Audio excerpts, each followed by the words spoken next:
actually done by the medical and mental health professional fields. And so I think that there is that perception. And I also think that there's very black and white thinking as far as like, I think we have this black and white thinking that like scary and strict is going to excel and win. And if you're not scary and strict, that means you're soft and you're coddling. And that's just not true. This is, there can be a balanced approach. Yeah, 100%. And I think it's really kind of an unfair shake to teachers that do practice proper communication and proper boundaries and respect, because I think they have a harder time getting people to believe in their classroom theories and the way they run their classroom, because in fact, I know this because I've witnessed it in my own experiences. But I think that there's this stigma with parents that the harder their teacher is, the better that teacher is. And I think that's really, it stinks, because it gives people that are trying to do the right things and operating their classroom in a respectful, healthy way, it makes their path a little bit harder, Before we dive into the questions, we're going to get into it here in just a minute, but I want to be clear that treating abuse survivors or abusers is out of Ashley's scope as a mindset coach, and people could instead be treated by an actual therapist. Ashley works with dancers on things like inner critic, self-regulation, stress management, limiting self-beliefs, all of which are a product of strict and scary environments. But if there is trauma, we always encourage therapy. Seek a professional licensed therapist. That's the right thing to do.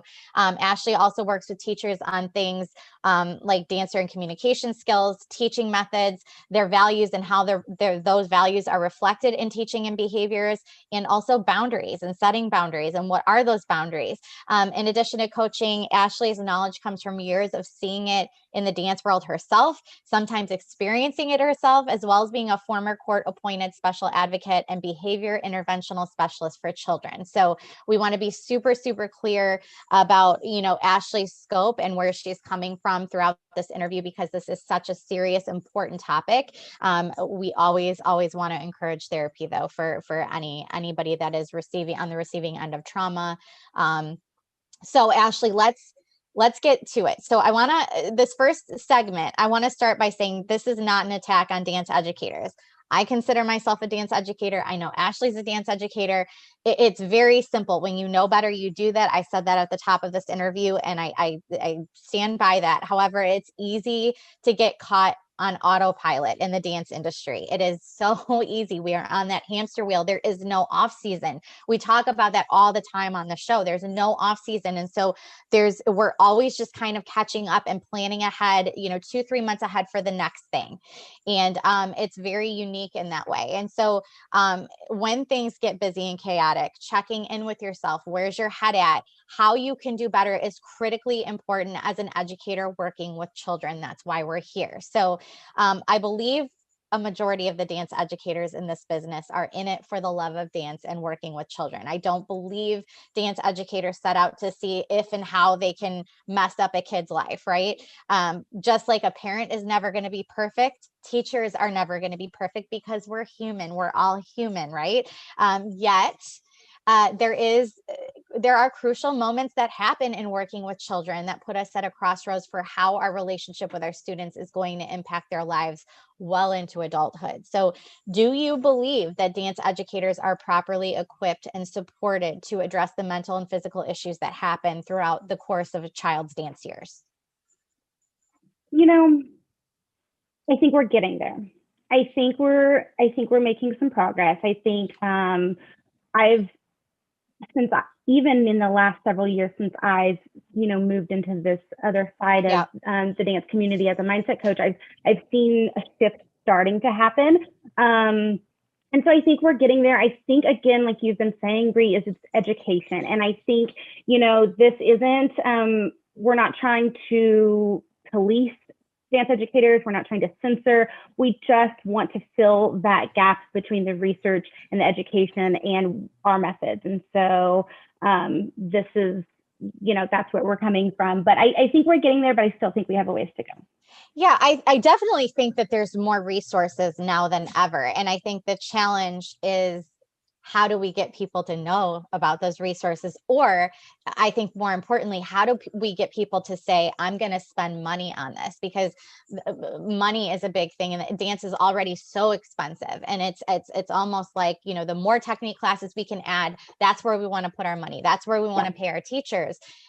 Sometimes I think it's becoming more important that we talk about putting money in places that aren't going to directly affect your bottom line, but will ultimately affect the bottom line in the end, which is teacher training, teacher resources, teacher knowledge, certifications, things of that nature, because they exist. And I think getting people to place their financial importance on those things is where it's at. I mean, every other industry has that standard, right? So we need to have that standard. Where do you think the behaviors, the abusive behaviors come from an education standpoint? Because I said this and I still maintain, I don't think teachers set out to be abusive, right? Is it learned? Is it coming from stress? Where did those behaviors come from? I think it's a few things. I think it's definitely what a lot of us have been modeled. You know, I think especially like when we look back into like the history of dance, there has been this mentality of like strictness and authority and just really unhealthy and abusive. Oh, you froze, Ash.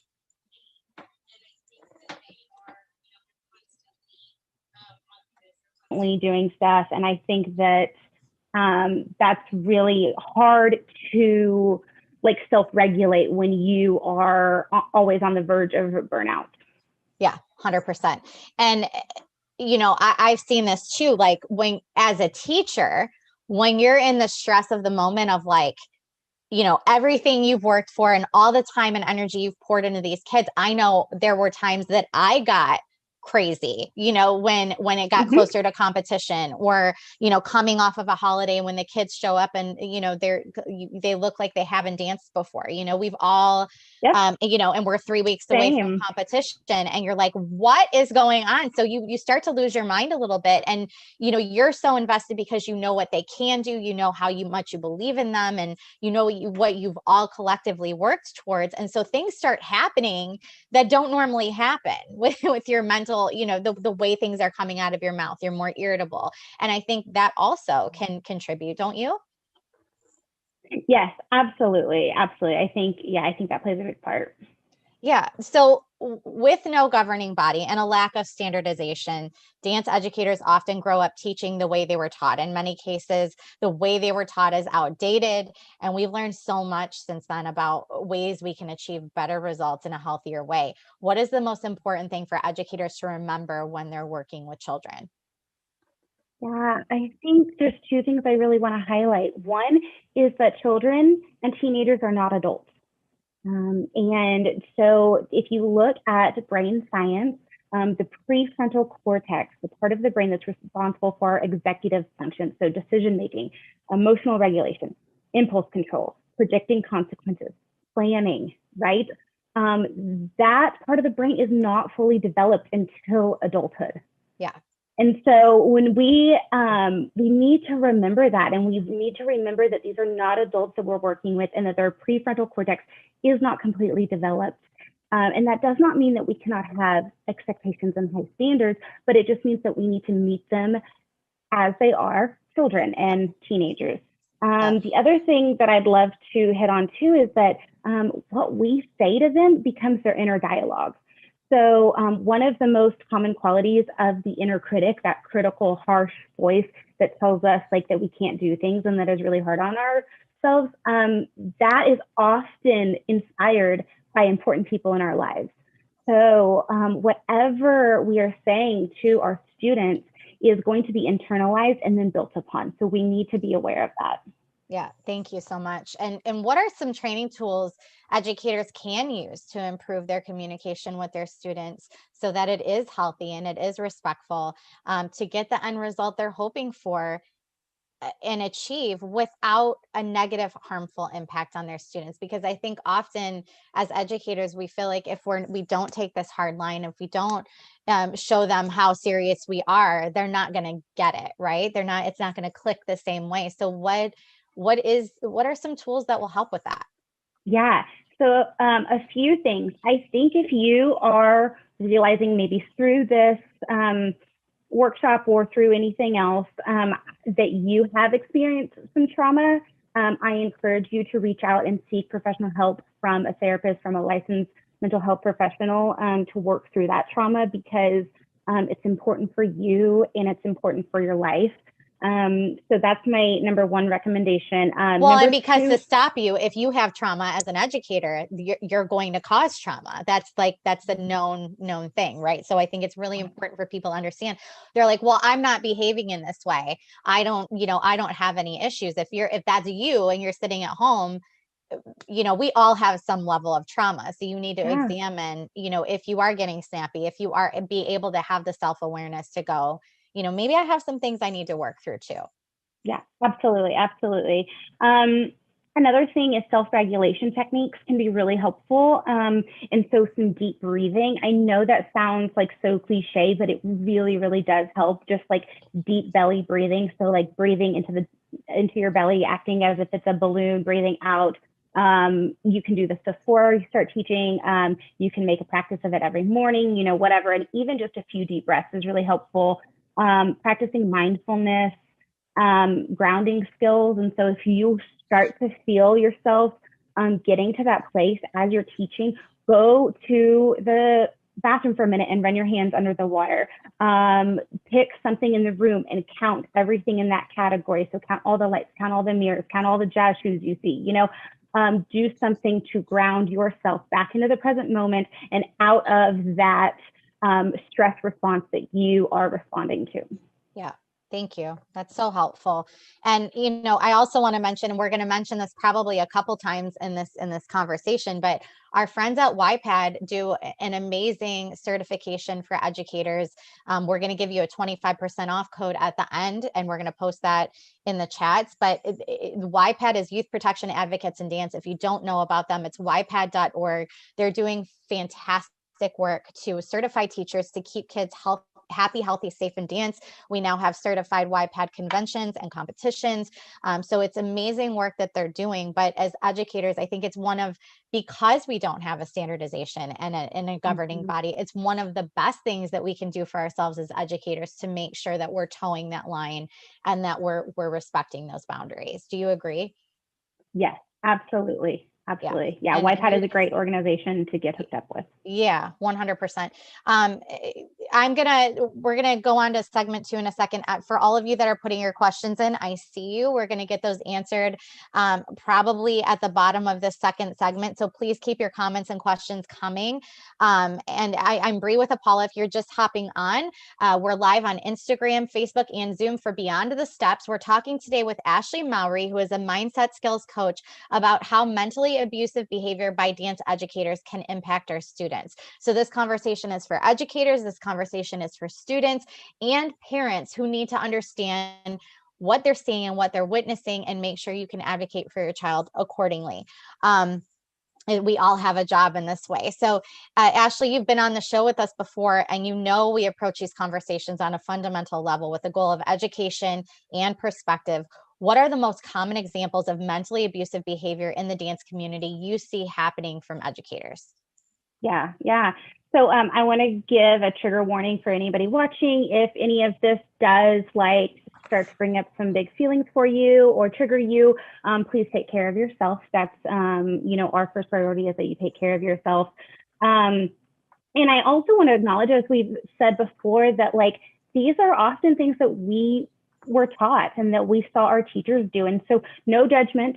Lots of love here. Let's try not to be defensive or spiral into our own shame, but instead just be open to learning and growing.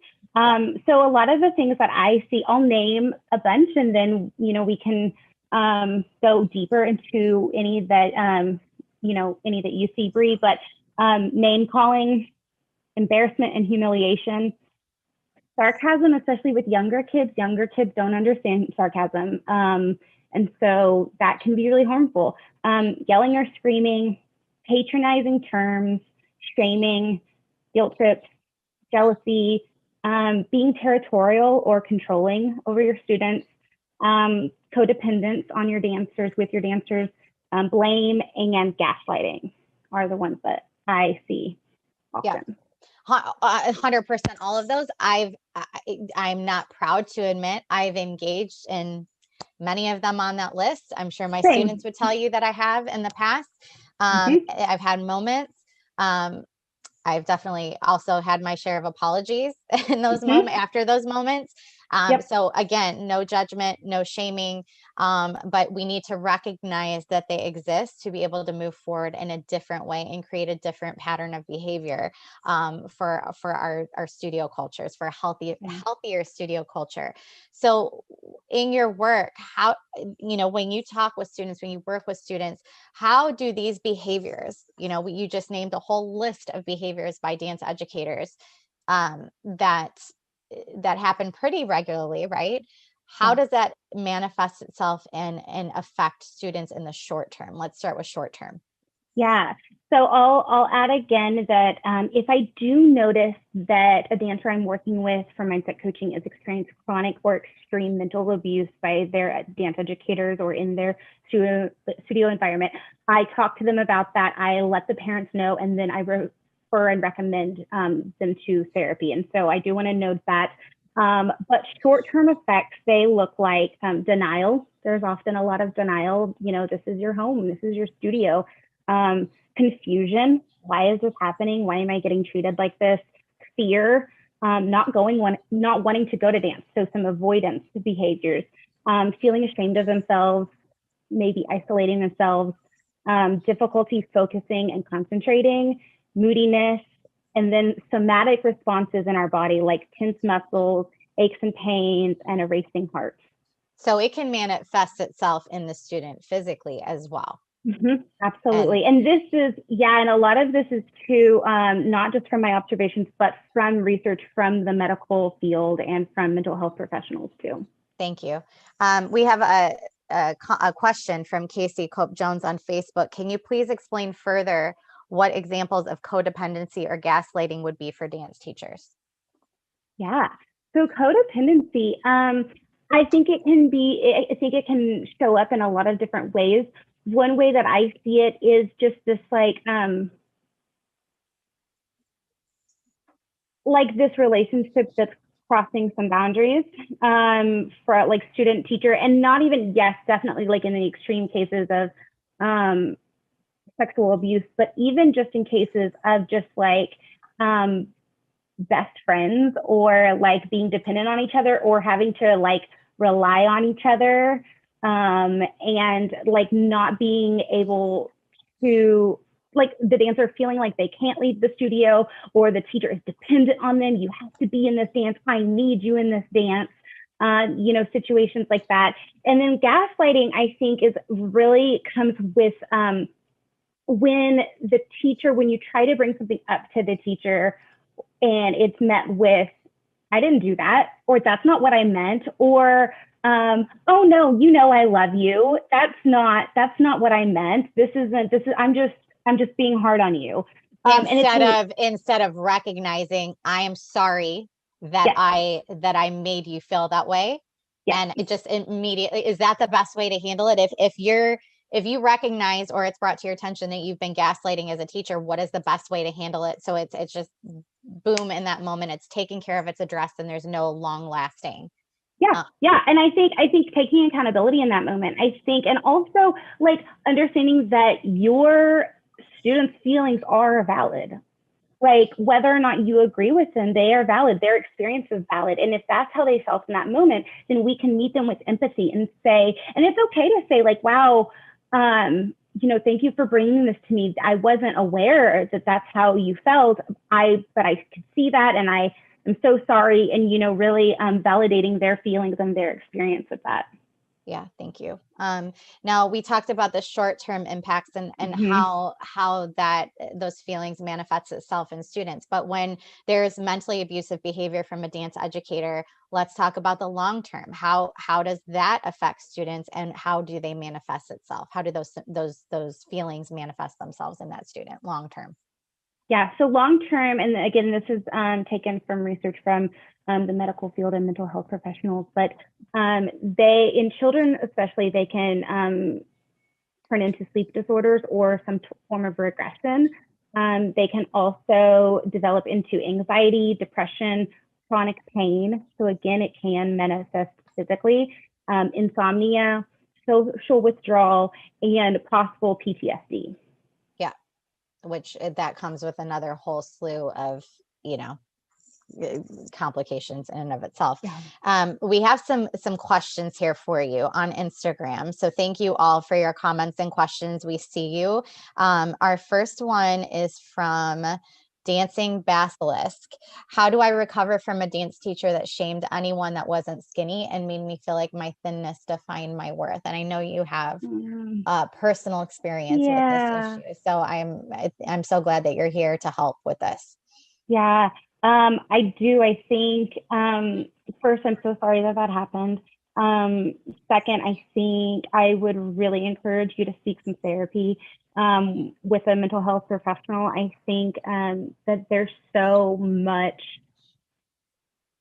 like, that goes so deep, and body shaming goes so deep. And so I think therapy can be really helpful. I also think there's resources on Instagram that can be really helpful as far as Beauty Redefined, and their book can be really helpful as far as like starting to look at your, like, how you view your body and other bodies. But well, and I know, and I know, Ashley, you're not going to say this, but you really need to consider consulting with Ashley, because this is exactly what she does. And she's been through it, so she has that perspective as well. But we're gonna tell you all how you can work with Ashley. She works with students, she works with educators, she works with organizations, and so there's a lot that she has to offer in terms of training and understanding and techniques that you can do with your students and classes. But I encourage anybody who's struggling with negative self-talk or leftover feelings from trauma to please do contact Ashley. She's amazing and does amazing work.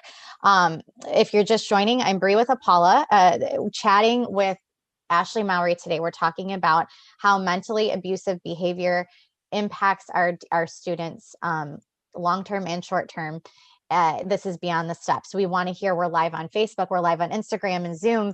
We've had some amazing comments and questions. Please keep those coming, and we'll get those answered by Ashley by the end of the conversation. Ashley, before we go to the final segment, we have a comment from Jesse McKenna on Facebook that says, I had a professor who was verbally abusive. There's critiques and then there's criticism. Sadly, one of her unnecessary remarks triggered a colleague in recovery from eating disorders to relapse. She ended up in the hospital a few weeks later. Her remarks left a long-lasting effect on my psyche. Fortunately, the university took our end-of-term review seriously. The professor went on a sabbatical for the following year. I had a great second year in my program with a visiting professor who cared more about her students. That experience was so foreign to me based on my pre-college teachers, and it definitely shaped my teaching style. It made me hyper aware of how I correct students and speak with them in general. Thank you, Jessie, for sharing that. Thank you for sharing that. I'm so sorry that happened. Yeah. But I mean, that just goes to show, and kudos to you, Jessie, for being so self-aware and being able to turn that into a positive in the way you teach your students. I think not everybody's fortunate enough to have that reaction to it. So good for you. And again, thank you for sharing that. Ashley, we're going to talk a little bit. I hear this all the time in my conversations. I see it on Dance Teacher Network and all the other networks that are there. What do you say to people who argue, give me a break? We have to water everything down these days. These kids are so whiny. When I was growing up, my teacher and coach did such and such, and I turned out fine. These kids need to toughen up. Give me a break. What is your response to that? Because we hear that so much, and it's almost like I went through this, so you should go through this, because you need to be tough like me, and you need to go through it because I went through it. And it's like it's a badge of honor sometimes. Do you get that? Do you see that? Oh, I see it all the time. I'm in those Facebook groups too. I hear it. And I do. I hear it, and I hear it from dance educators. And I think I want to say I understand, and I understand that change is really hard. But again, Absolutely. we have to look at the research here. There is a gap between our teaching methods and the research that's out there.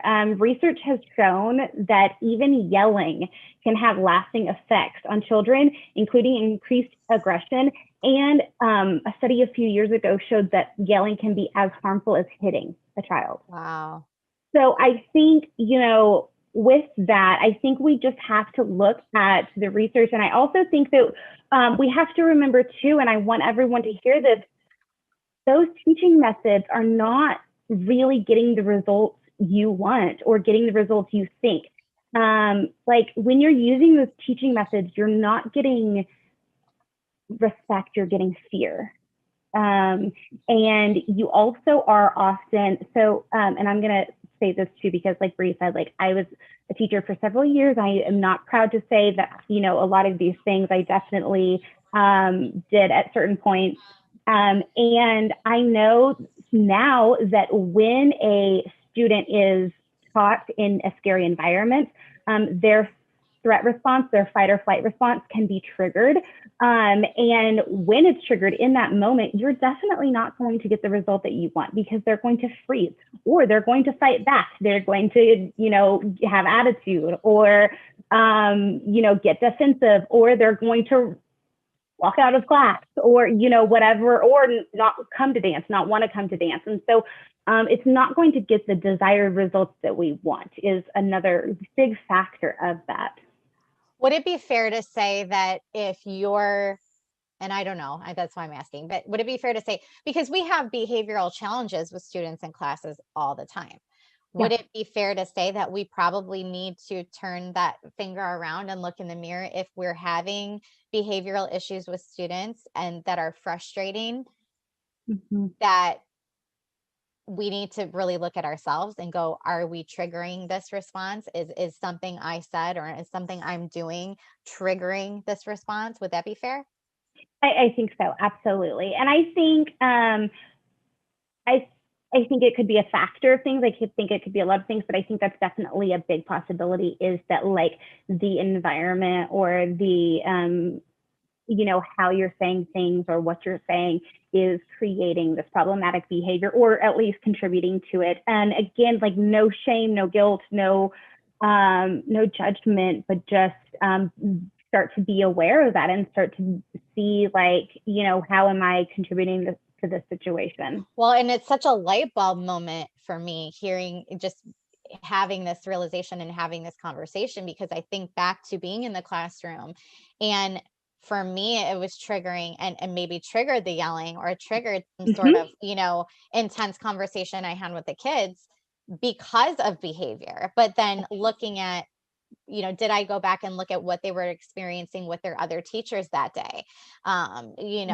Maybe something I had said 3 weeks ago, or they had happened to them in class 3 weeks ago, is now surfacing 3 weeks later.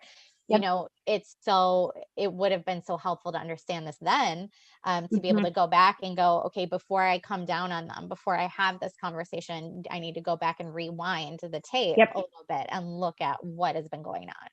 Absolutely. There's always roots to behaviors, right? And so there's always like underlying causes. And so I think that's really, really important. And Brie, you made me think of something else that I want to mention too, is that I want to mention that you said, we as educators can often get triggered in class, like students are late, or they're coming unprepared, or they're talking too much, or, all these things.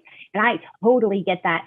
And one thing that is really helpful that I've learned through coaching and through this work is that sometimes when we are triggered in those situations, often it's because one of our core values is being dishonored. And so it can be really helpful to get really clear on our core values as a teacher, or on our individual core values as an educator.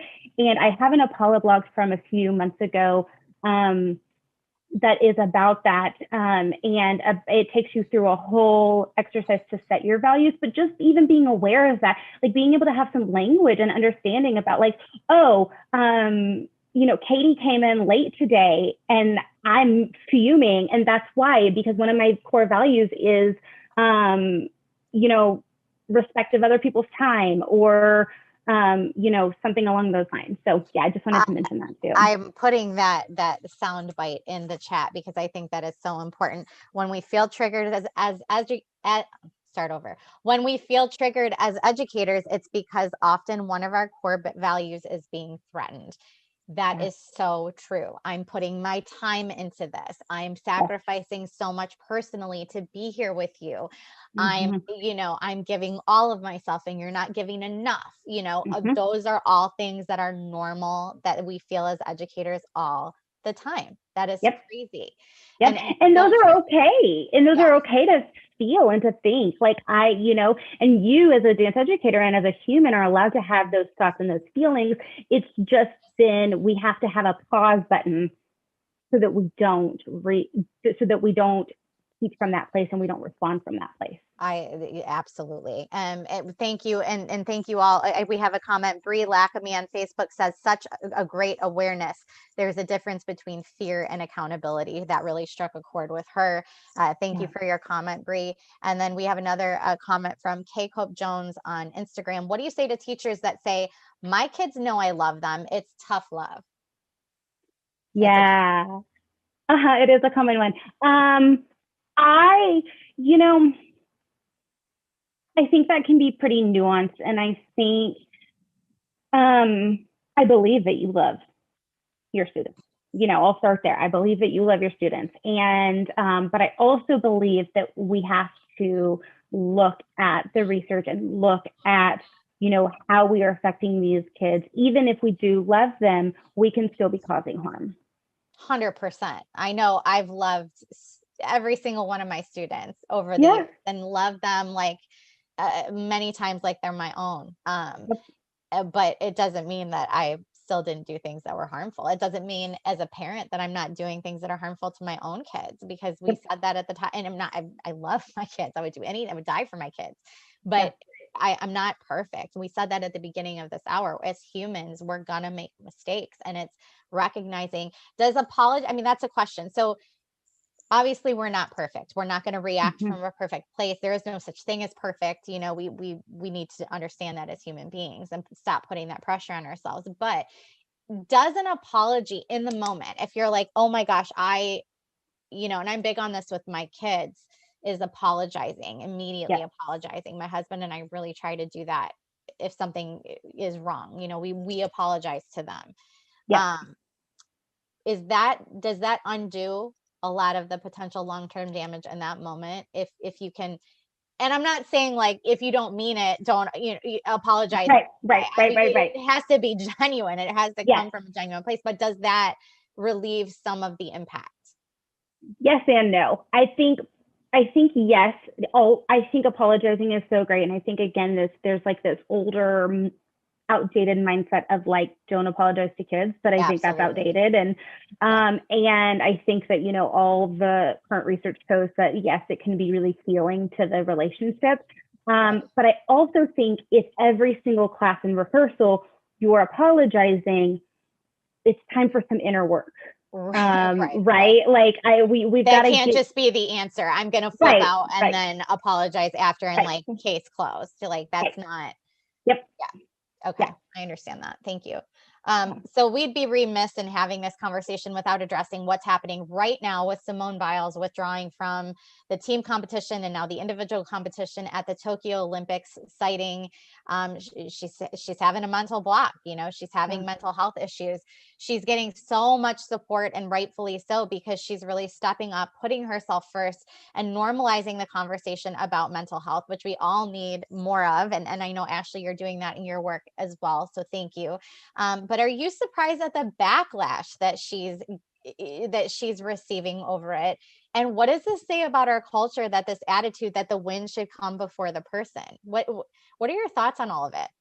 Yeah, yes and no is my answer. Like, I was surprised at first to see some of the backlash, but then when I really thought about it, I was like, no, that tracks. Like, that's where we are still as a country, and we still have, a long ways to go in normalizing this. And I think, Simone is the role model that we all need for this. I think the courage that it had to take for her to do that. Like, Oh, I just think, I mean, so much courage. And I just hope that this is showing athletes and dancers and everyone that it's okay to take care of yourself, and you don't have to put yourself at risk for winning or for a medal. Yeah, thank you. It's certainly the reason I'm bringing that up is because it certainly translates to what we see in the dance industry all the time, right? Is like Yes. sacrificing our mental and physical health for the sake of that competition or that medal or that trophy or whatever. Yeah. And yeah, go ahead. Yeah, and we're teaching our dancers when we do that, we're teaching them to not listen to themselves. And we're teaching them to not listen to their bodies and to their minds and to not trust themselves, which can have lasting impact. And so I think it's so amazing that Simone, throughout, the last few years and what she's been through, it looks like she's listening to herself, and it looks like she's trusting herself to make these decisions for herself. And I think that is just really courageous. Yeah, 100% agree. And bravo, Simone Biles, wherever you are. Just setting an example for people all over the world. So thank you. We have a question before we get to the last segment, because this is kind of going to get a little bit deep here. Melissa Brunstring on Facebook. Do you think there's a relationship between abusive teaching and lack of pedagogy? I find some of the instructors I've observed being on the abusive side lack the education to get their students where they want them to be. Yeah. Yeah. I would say there's a connection. Mm-hmm.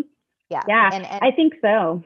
We talked, we talked, and if you're just joining, this has been a long conversation. We talked about a lot in the beginning of this conversation, but it goes back to kind of what we said in the first segment, which is, there is a lack of standardization. There's no governing body. It's very much you do the way you teach the way you are taught kind of thing. And unless you actually make it a priority to spend the money and seek outside professional development and training, which there's great work being done, but it's very limited pockets, right?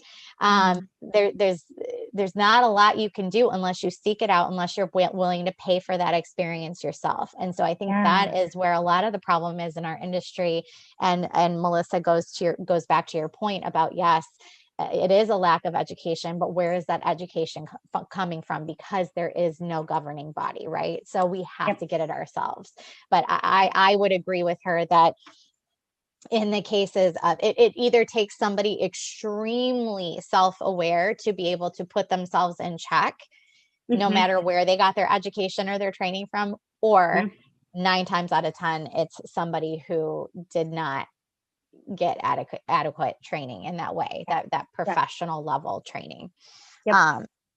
So okay, so if you could say anything to these segments of people if they're witnessing abusive behavior in the dance studio, let's start with educators, directors, studio owners.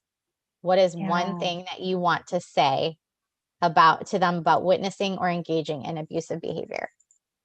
Yeah. So I think, and I'm going to say this for everyone, is like, you can always, if it's severe and chronic, that you're witnessing it, always, you can look into your local and state laws and look into like reporting it to where, depending on where you are, like CPS or DHS. So that is always an option that you have. And so know that, you can look into that. Otherwise, I think, for educators and studio owners, if it is outside of your studio and you're seeing it, there are places that you can report it. The Dance Safe on Instagram, you can anonymously report any type of abuse to them, and they can get you hooked up with resources and support, or they can use that information to help people get resources and support. If it's at your studio, I think if you're the studio owner and it's one of your teachers, I think this is a conversation a very serious conversation to have, and to say, I believe in you. I know that you love these kids. This is, what I'm seeing. This is the effects of that. Let's make a plan of what we can do here. We're going to get YPAD certified. We're going to do some education. We're going to do this and see what happens. And if it continues, I think we got to start cutting ties with if it's severe and chronic. Like I think that it's just we can't put our kids at risk. I love that you said all of that. Yes to all of that. But I want to come in on the back end of that and say, look, that is not easy. No, It is at all.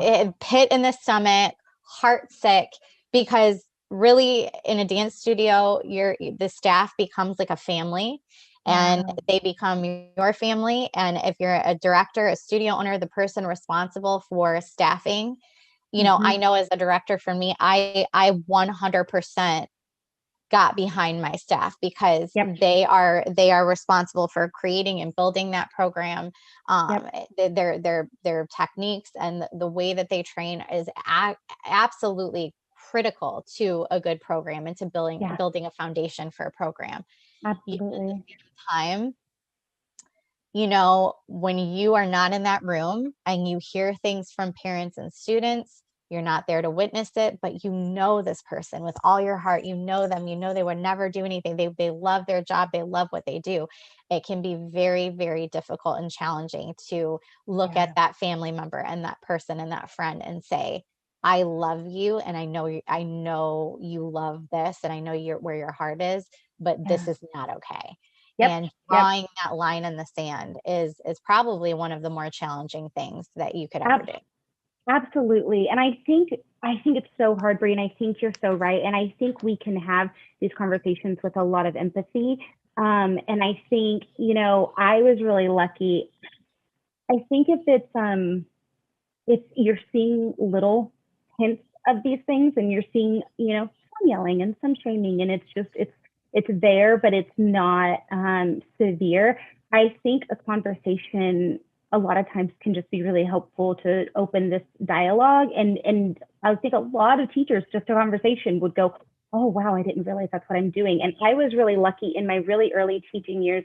The owner of the studio, who is now one of my dearest best friends, she was such a mentor to me, and um, she approached me, and I still remember vividly like where we were, and she was like, "Hey, like, you hear like how you're saying certain things and what you're saying sometimes, like when the students forget their choreography or come in not knowing it, like, do you know how you're responding?" And I kind of was like, no, like, how am I responding? And, I didn't even realize or I did, but I didn't realize what how harmful it could be. And so I'm so fortunate that very empathetic conversation happened. And I was able to then really look at things and see, okay, this is where I could grow as a person and as an educator. Yeah. And I know you mentioned having a conversation, but sometimes, and I know I have to say this really quick because we have to go, but sometimes having the conversation, you think that's the end of it. But if you continue to have students parading through your office and there's red flags all over the place, and it's just, you have to take a deeper look, especially listening to this conversation today. Now you have to do something about it. And again, I wish I would have had these conversations when I was in that director's seat. It's not an easy job, but I definitely would have been helpful. What would you say to the dancers? There's this, we talked a little bit about this. There's the line of the culture of respecting your coach, respecting your director, your teacher versus respecting yourself, right? We're bred to toe that line of respect from dancer to teacher. They're one of the most important figures in our life, like you said earlier. Yep. But you number one is you, right? And making sure you're protecting yourself, your peace, your health, your happiness. Yeah. Yeah. And I know it's so hard, and I know we're taught this, skewed sense of respecting our teachers so often. And I think that you can love your teacher and still be hurt by what's going on, and still you deserve respect.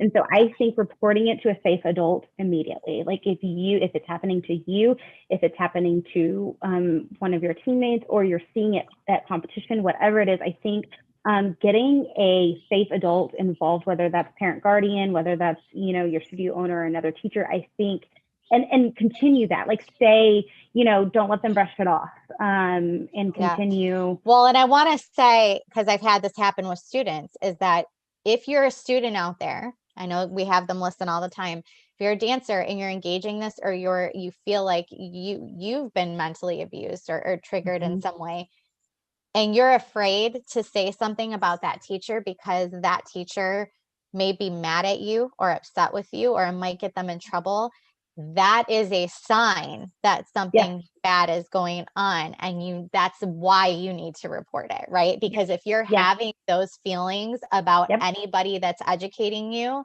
that's a problem in and of itself.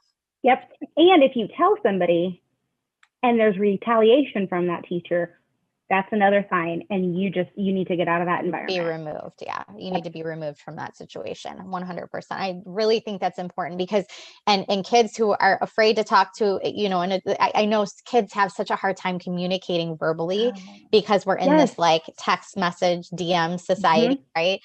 Where it's getting harder and harder for a kid to look an adult in the eye and express their feelings or have clear communication. And if that is something that's hard, don't sacrifice your feelings because you're just scared to do it. Tell your parent, tell somebody that can help you and that can communicate it for you. Because I know so many times kids are afraid to, no matter how many times I said, I have an open door policy, come and sit down and talk to me. It will be private and confidential.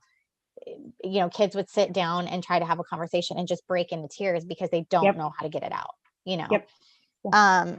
So encouraging that open door policy and no matter where it comes from, just encourage them to talk about it. And then last is their parents. The parents, we constantly want to shove the parents away, right? Like I don't want the parents involved. I don't want the parents in the room. I don't want the parents, weighing in on what's going on. And yes, that's valid. All of that is valid. I've been there. I get it. But talk about the line. Again, they need to respect the director as the director or the teacher or the educator, whatever, the coach. But also they're the number one advocate for their child and their child's mental health and knowing when to step in. So what do you want to say to the parents? Yeah, I think the parents, I want to say, I know this is so hard. I know none of this is an easy decision. I know having these conversations, bringing this up with the studio is never easy. I know if you ever have to leave a studio because of this, I know that's not easy, especially if you feel like they're getting excellent training. I get that, or if they're at, a well-known studio, I understand that, but I do, just like Bree said, you are the number one advocate for your child and their mental health and well-being, and this is important stuff, and this is going to affect them for years to come. And so I think, taking this seriously and having those conversations with the studio owner, with the director, with the teachers, and then also being ready to move on if it is not improving. Yeah, thank you. So that's a great segue. We like to give homework, right? We like to take action. We like to, now that we've had this conversation, what are we going to do about it? So what is one action you want to have our listeners and our viewers take between now and next week to make progress in this area? What can they do right now? Yeah. So I think, as you said earlier, Bree, we all have different roles that we play here in this dance community. And I want everyone to think about your role in the dance community and ask yourself, what is one thing this week that you can do to advocate for this change, right? You've heard this, you have this knowledge now. What is that one thing? If you're a dance teacher or a studio owner, is that hooking up with YPAD this week and getting on that? Is that a teacher, is that looking at your teaching methods and making one change right now, or reaching out for help or support? Parents, is that, looking at the environment that your student is in and making sure that they are in a safe and healthy place? So one thing, and I always say you are the, you the best. And so what you can do. So ask yourself, what is one thing you can do to advocate for change this week? Thank you. Thank you so much. We're also going to encourage you to take our STEPS initiative course. It is completely free. And you can go to it from the link in our bio. If you're here on Instagram, on Facebook, I popped the link for the course in the chat. This is a a course series that's going to tackle topics like anti-racism, gender inequities, sex abuse and prevention, psychology, nutrition, and of course, dance medicine and science. It is a go at your own pace. It is completely free, and it's not everything you ever need to know, but it is a great jumping off point, and it's education and resources for you to dig further on your own. You can take that now and again at your own pace, completely free. It's the STEPS initiative course, and you can find that at apolloperformance.com. Again, also put that link in the website. We mentioned this several times in this conversation. Get YPAD certified. Our friends at YPAD.org are doing amazing things. That's Youth Protection Advocates in Dance. We have a 25% off code for your teacher certification. That is an amazing discount. So please, please, please use that. It's Apolla, all caps, APOLLA. 25 is the code. And I put the link to get to the YPAD course as well. So you can register and get that done. It's perfect timing for the new season. I also want to, Ashley has a seminar coming up where she's going to be presenting various topics for dance educators to boost confidence in their demeanors and in themselves. And Ashley's actually going to be presenting in body confidence. Ashley, when is this happening?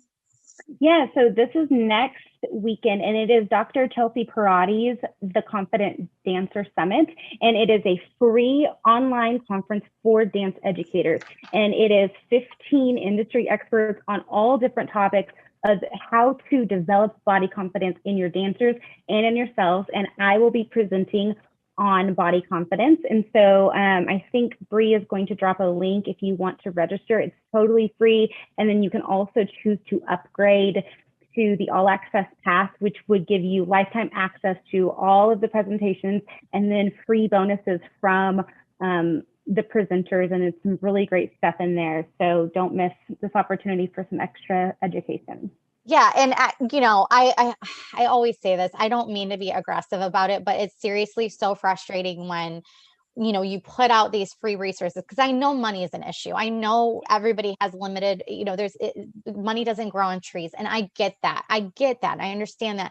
But there are so many free resources. If you just dig, there really is no excuse. We have this, we just gave you 2. There's a free conference next week that you can take. We just gave you the link. There's a 25% off code, on your YPAD certification, which is, if you look at it, professional development, it's a tax write-off.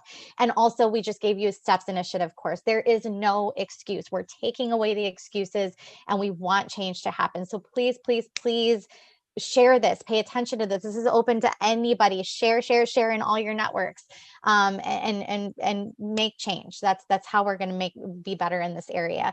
Yeah. Ashley, tell everybody how they can follow you, work with you, consult with you, whether they're, it's for their group, whether it's for an individual, their dancer or a teacher or an organization. How can people work with you and find you? Yeah, so you can find me on Instagram at ashley.mowry.mindset. You can find me on my website at ashleymowry.com. Mowry is Mowrey. And I work one-on-one with dancers and dance teachers in mindset coaching. I'm a certified life coach and use all of that to work with dancers. So we do it virtually. So wherever you are, I can work with you. I also do workshops for studios, companies, and groups. And so if you're interested in having me, I do it for dancers, I do it for coaches, I do it for staff members. Basically whatever you need, I can make it happen. And so, and then I also am a blog contributor for Apollo. So every first Thursday, look for my blog that comes out. And then I will also be at Embody Conference, the new dance convention coming. And so they are bringing mindset skills to the convention setting. And so that's at the end of August. Love that. In Connecticut. So you can find them on Instagram, Embody Dance Conference. Awesome. Thank you so much, Ash. Thanks for all the work that you're doing. I said this time and time again, but we have an opportunity to restart, refresh, rebuild after an incredibly challenging year of reflection. 2020 is behind us. Hopefully we see a normal 21-22 dance season. We know what we need to work on. So let's actually do the work, shift our priorities, and and put the dancer before the dance, right? That's what the goal is going forward. The recording of this full episode and all of our episodes will be available on Facebook at Apollo Performance. And if you register to join us on Zoom, you'll get a recording of every episode, every single week emailed to you. We ask you to please share so we can get the word out and affect real change. We are booking right now for experts and episode topics for the fall. So if there is anything you want to know more about, anything you want to talk about, hear about, or if you want to be one of our guest experts, please message us at Apollo Performance on Instagram or Facebook, Facebook and Instagram at Apollo Performance, or email us info@apolloperformance.com. I've linked all of the resources we mentioned today in the comments on Facebook. I will also put them in the description of this IGTV when we save it there at the end. Thank you, Ashley, for joining us. We always appreciate having you here, and thank you for your time today. Yeah, thank you, Bree, and thank you, Paula, and Beyond the Steps. I'm so happy to be here, and I love sharing my Friday afternoons with everyone. We're so proud of all the work I mean, it's just been so fun to see you just kind of like just blast off in the last couple of years. Thank you. Yeah, you all have like seen the progression of the last few years, and so I'm super thankful. Yeah, I think I'm coming up on maybe 2 years writing for you all, and so that's really exciting. You were just starting when we met you, and it was in early stages. Yeah, it's a testament to you and just how much the work you're doing is needed in this industry. So thank you. Melissa will be back next week, Friday, August 6th, and we're chatting with Vanessa De Leon from Self Reclaimed about how we can foster survivorship in our studio environments. And that's survivorship as it speaks to sexual trauma as opposed to victimhood. We want to embrace survivorship mentality in our studio culture, and how can we support that as if we haven't been through that trauma. So another really incredibly powerful conversation. Join us next week. Until then, I hope you continue your journey beyond the steps. Have a great weekend, everybody. Thanks, Ash. Bye.